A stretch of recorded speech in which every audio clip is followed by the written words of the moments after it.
Lepo pozdravljeni in hvala za povabilo, da imamo možnost tudi mi z področja paliativne oskrbe spregovoriti na to temo.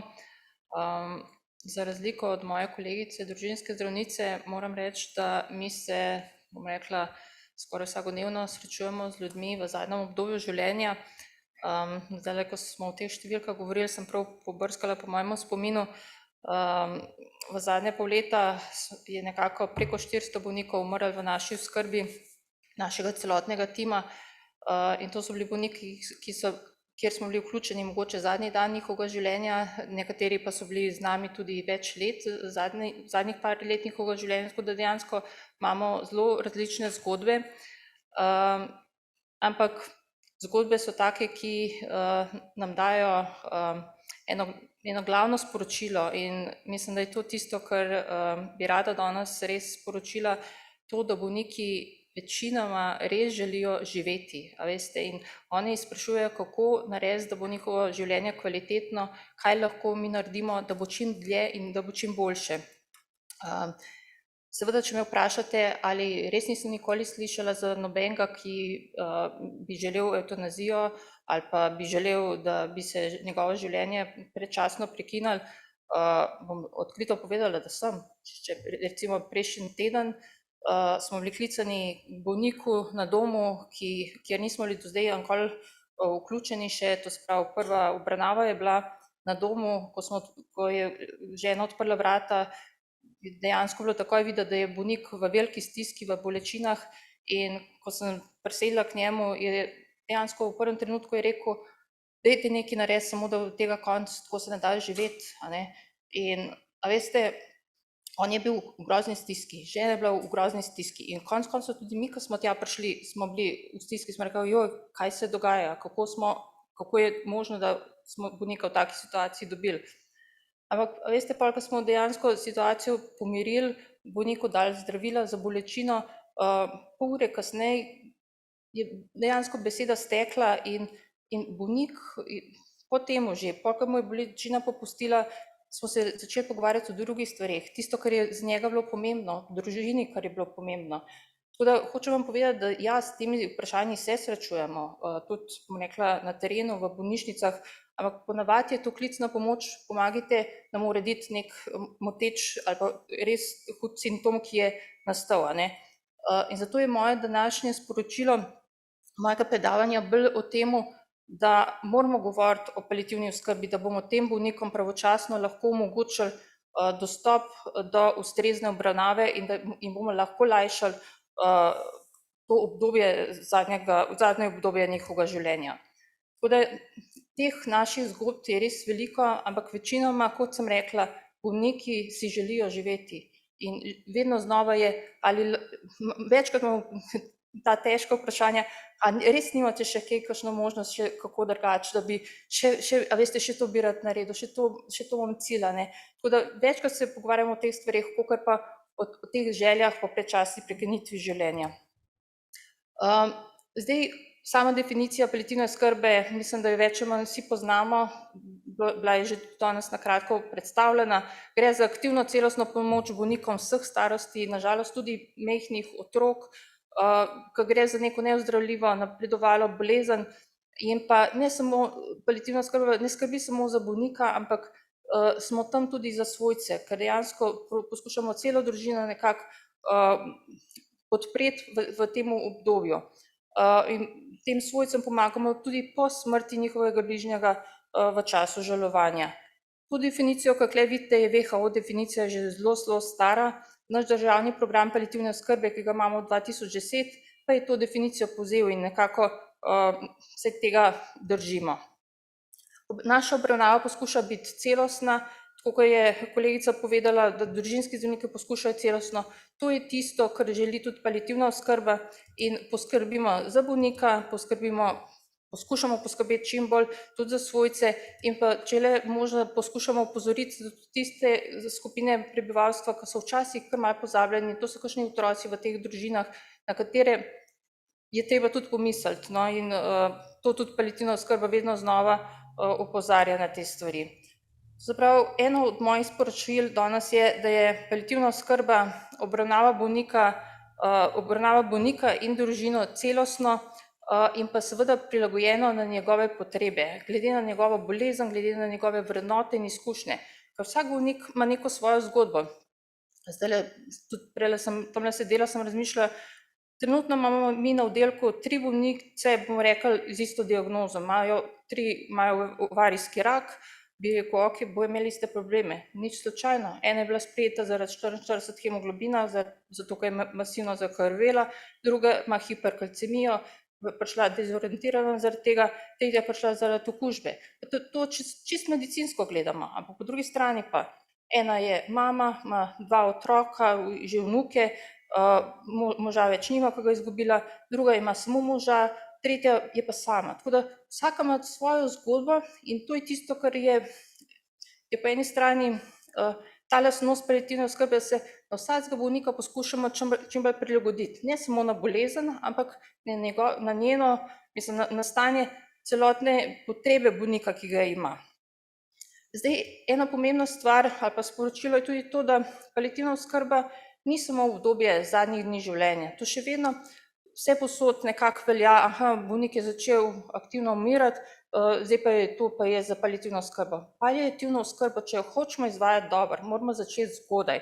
In to, bom rekla, vsi onkološki centri po svetu, to, bom rekla, vse posod govorijo, kako je ta zgodnja paliativna oskrba tisto, kar je potrebno. In iz te onkološke sfere, jaz mislim, da se to lahko marsikam drugam tudi prenese na isti način.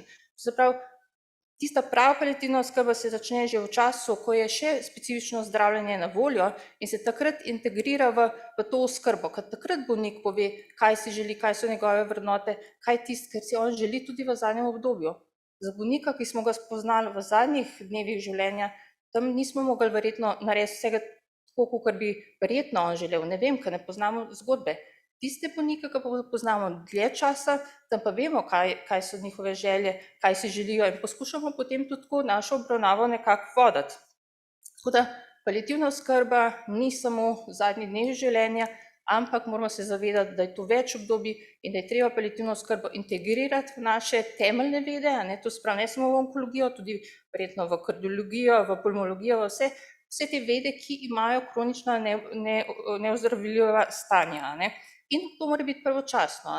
To recimo tudi pri raku dojke, recimo mi vemo, da povprečno preživetje bolnice z rakom dojke je lahko tudi 10 let. To ne pomeni, da bo paliativna oskrba takoj ob diagnozi potem zraven, ampak takrat, ko bo za njo najbolj primerno, v zadnjem obdobju. Tako da od bolezni je odvisno, kdaj ta zgodnja paliativa se mora vključiti. Vedno se je treba prilagajati na potrebe, tako kot sem že prej nekako začrtala, in nekateri bolniki imajo, bomo rekli, preproste potrebe, ki jih lahko bom rekla, vsak zdravnik obravnava, družinski zdravnik, vsak zdravnik v bolnišnicah, na vseh oddelkih, pa so pa kakšne bolj te kompleksne situacije, ko pa je prav, da imamo specializirane time s specialnim znanjem iz paliativne oskrbe in ki prevzamejo ali pa dodatno podpremo te primarne time, da lahko izpeljemo te bolj kompleksne obravnave. Tako da obravnava tudi v paliativni oskrbi je večnivojska, glede na potrebe trenutno. In te potrebe se pri bolniku skozi čas seveda spreminjajo. Nekateri vidite, tale številka 4 v spodaj, malo se slabo vidi, ampak načeloma potrebuje to osnovno paliativno oskrbo, da nima nekih kompleksnih zapletov. Nekateri pa rabijo že ves čas obravnave lahko samo to kompleksno paliativno oskrbo. In na ta nivo, in zaradi tega imamo tudi paliativno oskrbo, imamo na voljo v več, bom rekla, na več nivojih.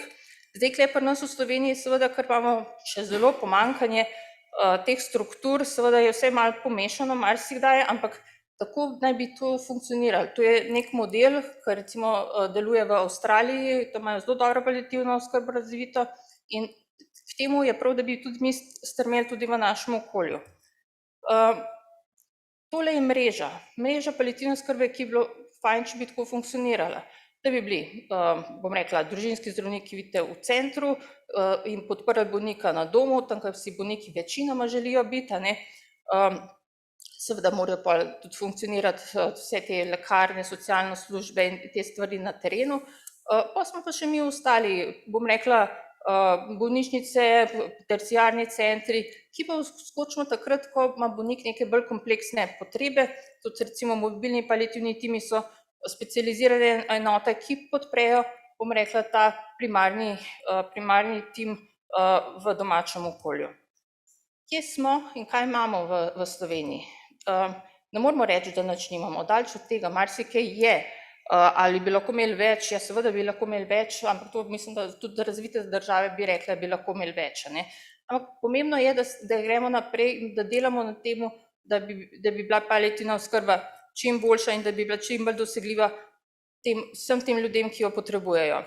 Državni program iz 2010 je že predvidel, da bi imeli mobilne paliativne time, enega na 100 tisoč prebivalcev, da naj bi imeli približno 150 do 200 postelj, v Sloveniji prav za specializirane paliativne enote. Seveda od tega smo kar precej daleč, kljub temu, da je že kar nekaj let preteklo, ampak nekaj pa vse imamo.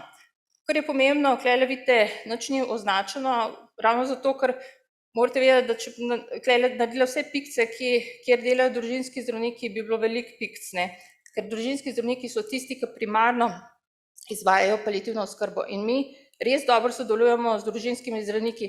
Eni znajo boljš paliativno oskrbo, eni slabš, ampak dajmo si roko na srce, moja generacija in starejši, mi se v paliativni oskrbi nismo nikoli učili in to smo pač mogli skozi leta dela naučiti in se še vedno učimo. Tako da kapo dol vsem, bom rekla, tistim, ki delajo paliativno oskrbo, kljub temu, da mi tega se v svojih mladih letih nismo učili. Trenutna generacija pa že veliko več sliši o tej paliativni oskrbi in s časoma jaz upam, da bo tudi glede tega, da bo marsikaj lažje in boljše. Kar se tiče pa specializiranih enot, je pa takole. Tole, ko vidite rdeče označeno, so bolnišnice, ki so dobile v lanskem letu ta program za mobilne paliativne time in ti programi predvidevajo tudi ne samo, da imaš avto, s katerim greš do bolnika, ampak da imaš tudi neko ambulanto za paliativno oskrbo. Zelena je pikca za, bom rekla, naš onkološki inštitut, ki zagotavlja tudi bolnišnično oskrbo in zagotavlja konziliarno, zagotavlja v bistvu vso paleto dejavnosti, ki jih je možno na paliativni oskrbi izvajati, to jo bom nekaj pa še pokazala. Modre pikce pa predstavljajo bolnišnično dejavnost, se pravi, recimo Koroška ima bolnišnično dejavnost že kar nekaj let, lepo izvajajo, seveda v času korone so tudi, če je kakšen oddelek se zaprl, so hitro zaprli paliativne oddelke, čeprav je bila ravno v tem obdobju paliativna oskrba še kako potrebna. Tako da teh pikc je sigurno bistveno premalo in vsekakor ne bi smele biti samo rdeče. Jaz sem velik zagovornik tega, da bi vsaka regija rabila tudi bolnišnično enoto, ne samo zato, da bolniki tam ležijo daleč od tega, ampak zato, ker so to tudi učne enote, učne baze, kjer bi mlade lahko marsikaj naučili. Pri nas imamo skoraj vsak dan vsaj enega, dva družinskega zdravnika, ki pridejo k nam na kroženje in so prav z veseljem so pri nas, vedno se rečejo, zakaj smo pa samo 2 dni, pa zakaj nismo dalj, ampak to je trenutna možnost v tem enomesečnem okroženju na onkološkem inštitutu, ampak to potrebujejo družinski zdravniki, ker seveda to delajo. Zdaj, neki kontakti od teh naših kolegov so na voljo, ni to ni pomembno, kaj je na tem seznamu, pomembno je to, da vse te telefonske številke, kje lahko pridete do teh naših kolegov, ki delajo v paliativni oskrbi, mogoče bolj, bom rekla, na tem specializiranem nivoju, so na voljo na tej spletni strani paliativnaoskrba.si, to je tam projekt Metul, ki je znan predvsem po tem, ker ima gor veliko informacij za bolnike in njihove bližnje o obravnavi simptomov v paliativni oskrbi. In bolniki se zelo pogosto zadnjih nekaj let že obračajo na to spletno stran, ker danes je zelo moderno, da greš pa najprej na internet, pogledaš in če tam nekaj gor piše na internetu, pa to seveda še bolj velja. Tako da, odkar je ta spletna stran na voljo, vidimo tudi pri bolnikih in svojcih, kako kakšna beseda, ki jo spregovorimo, veliko lažje sede, ker rečejo, saj smo pa to že tudi brali, ja smo to videli, tako da je potem lažje o tem govoriti. Torej, zdravnik, ko ima bolnika pred sabo, ima neke svojce pred sabo in se vpraša, kaj je zdaj tista najbolj optimalna obravnava za njega. In če to recimo nekdo, ki je na onkološkem inštitutu, ima na voljo vse tele možnosti. Ima možnost, da reče, ok, to bo pa zmogel družinski zdravnik, se bomo z njim povezali in boste vi z družinskim zdravnikom nekako funkcionirali naprej. Če pa ne bo karkoli, smo pa mi še vedno na voljo kot mobilna enota, ko se lahko vključujemo, bo družinski zdravnik povedal, kako je glede tega. Če boste rabili 24-urno številko, bo tudi družinski zdravnik lahko dejansko nas aktiviral. Imamo pa ambulanto za zgodnjo paliativno oskrbo, imamo bolnišnični oddelek in imamo konziliarno službo. Se pravi, cela paleta teh dejavnosti, ki bi bilo fajn, da bi jih imela vsaka, bom rekla, regijska bolnišnica na voljo, ker bi potem dejansko glede na potrebe posameznika lahko prilagajali obravnavo. Seveda, zdaj, kako so plačane te storitve, se danes ne bomo v to prav dosti spuščali, ker dejansko samo ta srednji del, mobilna enota, ima zdaj zagotovljeno neko financiranje, ki je stimulativno z tega vidika, da bolnišnica dobi vsaj nekaj denarja, če ta program izvaja, vse ostalo pa ni neki prav, bom rekla, podprto, tako da bi z veseljem to človek delal zaradi tudi finančnega nekega inputa. Družinski zdravniki to delajo zato, ker s svojimi bolniki dejansko živijo leta in to delajo zato, ker so zdravniki, ampak to finančno njim prav veliko ne prinese, ravno obratno, ker za take bolnike rabiš več časa in so potem lahko kvečemu rečejo, premalo ste naredili, ker gledajo samo številko, koliko so bolnikov obravnavani.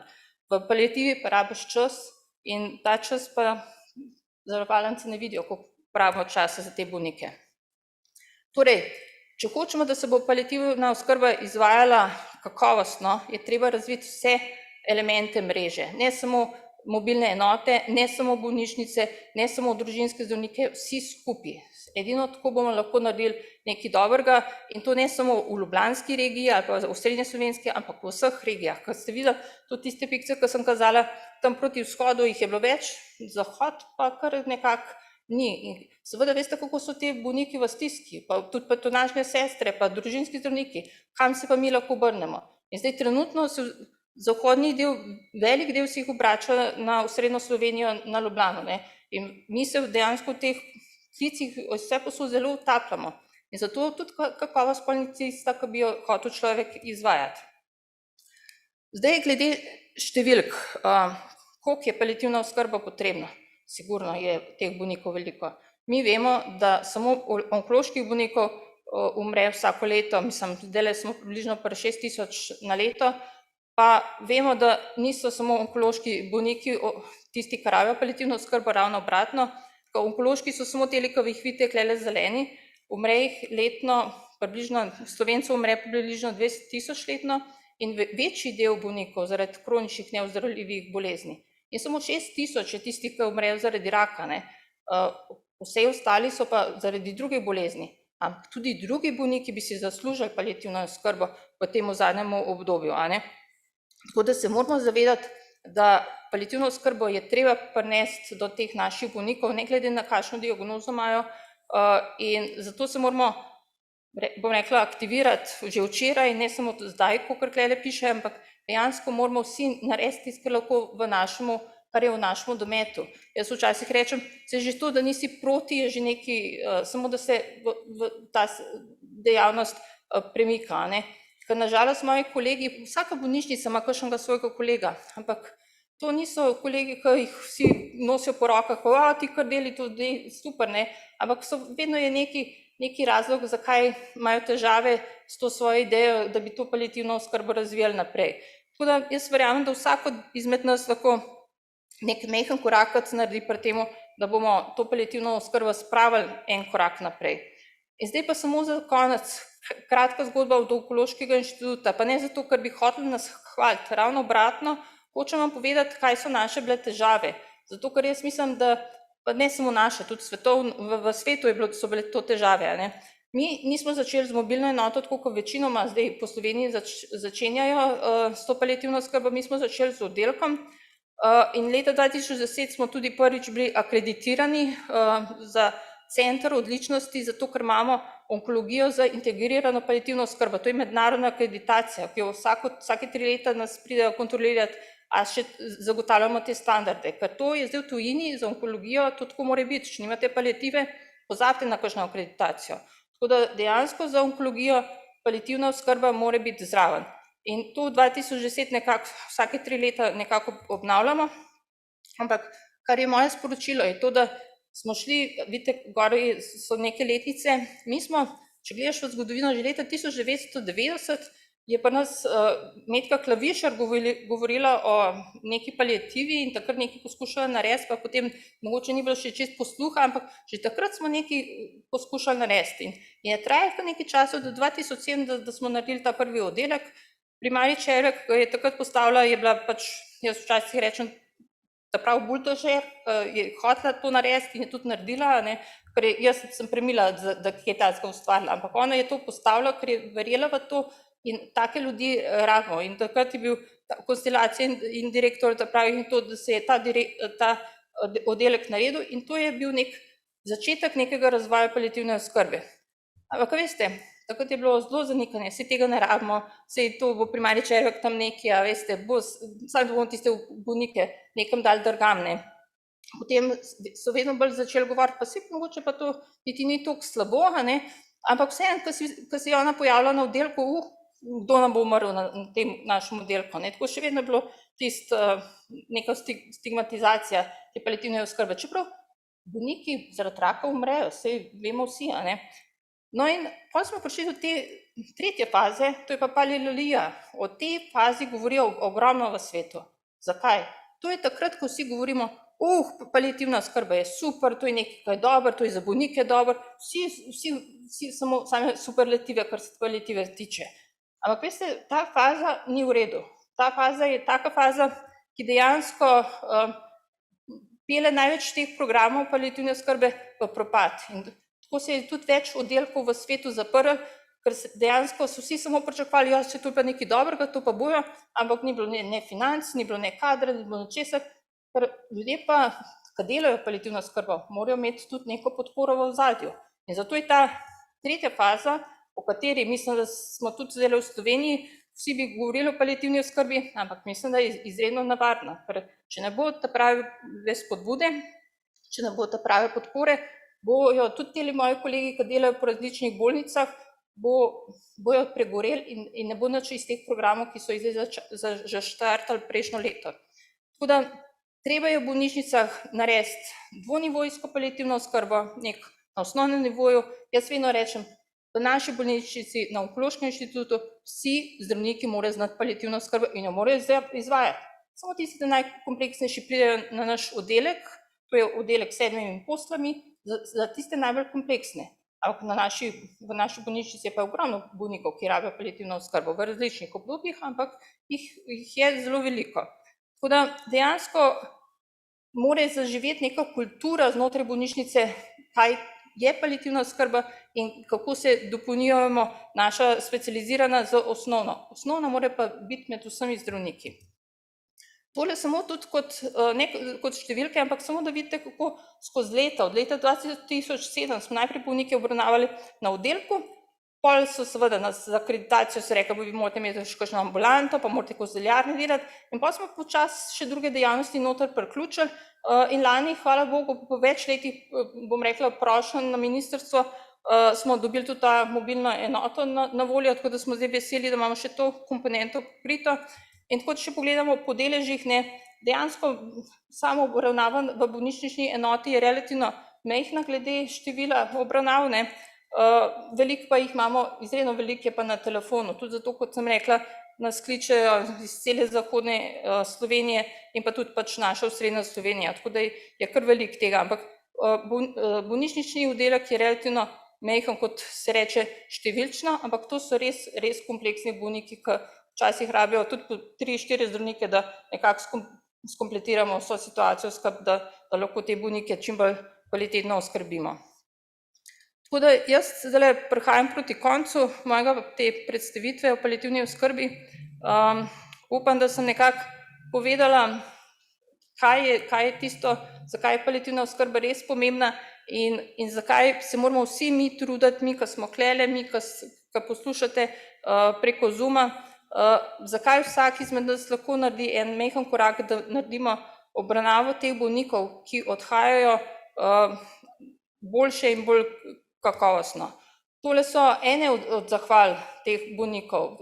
To zahvale dejansko ne od bolnikov, v bistvu od svojcev, ker pač po smrti dejansko so tisti svojci tisti, ki se nam zahvaljujejo, in bolniki in svojci to res rabijo našo podporo, in tega je veliko, in to je tisti motor, ki te pol žene naprej, da rečeš, saj se splača, saj gre, saj bomo, ne.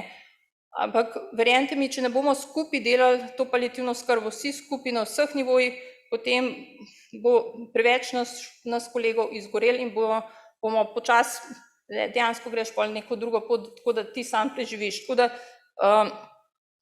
kaj vam sporočam, je to, da Slovensko združenje paliativne in hospic oskrbe res dela veliko na izobraževanju, ker verjamemo, da tudi naša generacija in starejši lahko delamo dobro paliativno oskrbo, mladi pa zdaj bojo dobili v kurikulume, kar smo slišali, tudi redno obvezno izobraževanje, tako da počasi se bojo stvari spreminjale, ampak nič od danes na jutri.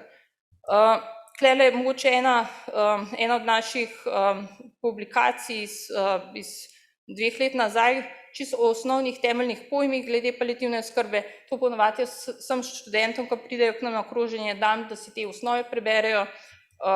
Tole je priročnik, ki je bil pripravljen ravno za ta kurikulum, za te naše specializante kliničnih strok, ki ga bomo začeli jeseni, a ne. Tako da so spremembe, ki se dogajajo, ampak bo pa še kar veliko potrebno dobre volje iz strani vseh nas. Naše združenje redno izvaja tele 60-urna izobraževanja za zdravnike in medicinske sestre, na spletni strani je to vse dosegljivo, tako da tisti, ki bi želeli več znanja iz tega področja, absolutno so možnosti, so, bom rekla, in publikacije in so in šolanja, in zato ste vsi dobrodošli, tisti, ki bi želeli, pa poznate koga, ki bi. Torej, cilj nam je vzpostaviti te elemente, te mreže paliativne oskrbe v vseh regijah, da bo čim bolj funkcioniralo, da bomo lahko res tem bolnikom, ki rabijo našo podporo, zagotovili ustrezno bolniku prilagojeno obravnavo. Tako da, če se bomo skupaj povezali in če bomo to skupaj stremeli k temu razvoju paliativne oskrbe, jaz verjamem, da bomo lahko vplivali tudi na to, kje in kako bolniki umrejo, a ne, in mislim, da je to neko naše skupno poslanstvo. Hvala.